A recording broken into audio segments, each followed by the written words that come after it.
بسم اللہ الرحمن الرحیم۔ السلام علیکم۔ امید ہے آپ سب دوست خیریت سے ہوں گے۔ میں ہوں ڈاکٹر جاوید اقبال خاکسار۔ آج ہم بات کریں گے آئی بی ایس کے حوالے سے۔ آئی بی ایس کیا ہے، اس کی وجوہات، علامات اور ہومیوپیتھک میڈیسن کے بارے میں بات کریں گے۔ آئی بی ایس ایک ایسی طبی کیفیت ہے جو کہ آج کل بہت عام ہے۔ اس میں پیٹ میں بے آرامی پائی جاتی ہے۔ اس بے آرامی کی وجہ سے انتڑیوں میں خوراک کی حرکت میں خرابی پیدا ہو جاتی ہے۔ موجودہ جدید تحقیق یہ بتاتی ہے کہ آئی بی ایس کی بہت سی علامات کا تعلق نظام انہضام میں پائی جانے والی نروس کی ذکی الحسی یعنی ہائپر سینسیٹیوٹی سے ہوتی ہے۔ یہ اعصاب دماغ اور مغز میں موجود اعصاب سے کچھ مختلف نوعیت کی ہوتی ہے۔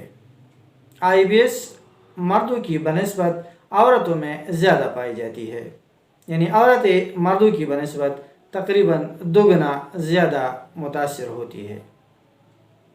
ہر خاندان میں کم از کم 1 یا 2 افراد اس سے ضرور متاثر ہوتے ہیں۔ بہت کم ایسا دیکھنے میں ملا ہے کہ آئی بی ایس انتڑیوں کی کسی بیماری یعنی انفیکشن کے نتیجے میں پیدا ہوا ہو، لیکن اگر ایسا ہو جائے تو اس کیفیت کو پوسٹ انفیکشن آئی بی ایس کہا جاتا ہے۔ آئی بی ایس 4 مختلف اقسام میں ہوتا ہے۔ نمبر 1، آئی بی ایس ڈی، پیٹ کے خرابی کے ساتھ اسہال والی I B S.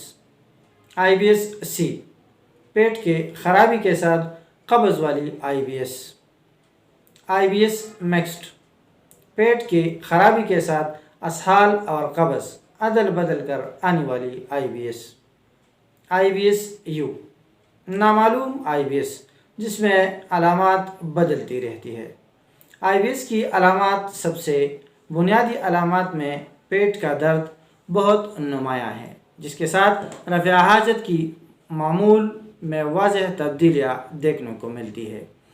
I B S کا مریض مختلف قسم کی علامات کے ساتھ آتا ہے، جیسے پیٹ میں شدید اور تیز درد، مروڑ، پیٹ کا پھولنا، پیٹ کا تناؤ، پیٹ بڑا محسوس ہونا، حتیٰ کہ جلن کی شکایت بھی کئی مریض لے کر آتے ہیں۔ آئی بی ایس کے مریض میں پیٹ درد کچھ مخصوص چیزیں کھانے سے بڑھ جاتا ہے۔ کبھی عام روزمرہ کے کھانے کے بعد بھی پیٹ درد میں اضافہ ہو جاتا ہے۔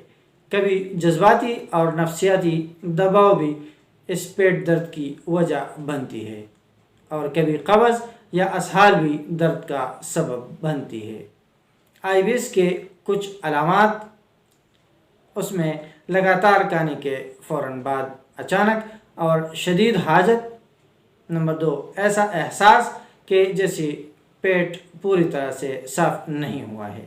نمبر 3، پاخانہ کے ساتھ لیسدار مواد کا نکلنا بھی بعض مریضوں میں پایا جاتا ہے۔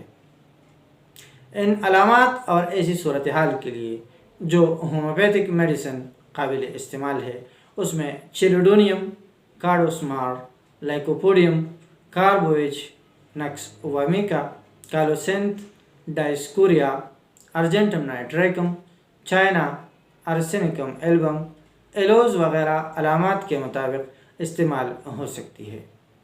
لیکن اگر آپ کو اسی قسم کی کوئی تکلیف ظاہر ہو تو اپنے قریبی ڈاکٹر سے رجوع کیجیے۔ سیلف میڈیکیشن سے اجتناب کیجیے۔ اپنے صحت کا خیال رکھیے۔ جاوید اقبال خاکسار کو اپنی دعاؤں میں یاد رکھیے۔